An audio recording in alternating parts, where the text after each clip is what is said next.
vařili? Nebo tady bylo? Domova. Co to znamená, když řeknu, že všichni se tady v Kanadě, všichni cigáni Romané, ahora Roma pesa de Pečelina, co to znamená? Prosím, ještě jednou otázku. Když řeknu, ahora Roma pesa de Pečelina. Běžte všichni domů, protože tady nic nedávají. Takže to nevíš, co to znamená. Všichni cigáni, aby se měli rádi, aby se bečelovali po našem východňárským. Ľudé, bečelujte se, tak jsme jenom jednou na světě.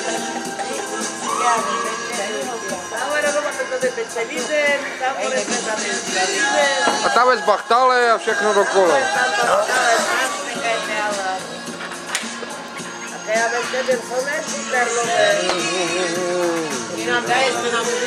Prosím pánky, to nejsme chudáci. Čisto vačíte, čisto zákusky, torty chudá, salámy chudá. Pivo české chudá. Tady ten si schoval vodku v lednici, nevím pro koho.